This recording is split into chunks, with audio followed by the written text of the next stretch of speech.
Hello students. बघा मी तुम्हाला मागच्या व्हिडिओमध्ये सांगितलं होतं की आपण रोगनिदान सिरीज चालू करत आहोत. आपण अग्निमांद्य छर्दी हे टॉपिक बघितले आहेत, आपण त्याचा अभ्यास केला आहे. आता याच्यामध्ये आपल्याला डिटेल स्टडी आपण केला आहे. आता त्याच्यामध्ये इम्पॉर्टंट पार्ट राहतो संप्राप्ती. आता मी तुम्हाला सगळ्या व्याधीच्या संप्राप्ती सांगणार आहे.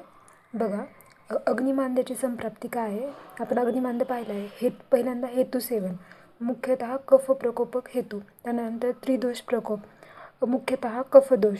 त्याच्यानंतर बघा, त्रिदोष प्रकोप झाल्यानंतर जठराग्नीची विकृती होते, मंदाग्नी होतो. जठराग्नीची विकृती झाल्यामुळे काय होते, आहाराचे सम्यक पचन होते, त्याच्यामुळं आमविषाची उत्पत्ती होऊन अग्निमांद्य होते. ही अग्निमांद्याची संप्राप्ती आहे. बघा, चरकांनी चिंता, शोक, भय, क्रोध आदी मानसिक हेतूंचा तसेच निद्रा विपर्यायाचा उल्लेख केला आहे याच्यामध्ये. आता बघा, संप्राप्तीचे घटक काय आहेत. दोष, कफ, दुष्य, रसधातू आणि अग्निधातू. स्रोतस अन्न व स्रोतस ज आहे याच्यामध्ये. स्रोतदृष्टी संघ. त्याच्यानंतर अधिष्ठान आमाशय ग्रहणी, अग्निस मंदाग्नी, स्वभाव चिरकारी आणि साध्यत्व साध्य. त्याच्यानंतर छर्दीची संप्राप्ती बघा, तिन्ही दोषांचा प्रकोप होतो.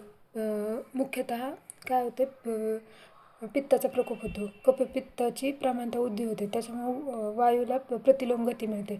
आमाशयातील स्त्राव अन्न उदरीत पित्त व मुखवाटे बाहेर पडते व छर्दी उत्पन्न होते. ही छर्दीची संप्राप्ती आहे.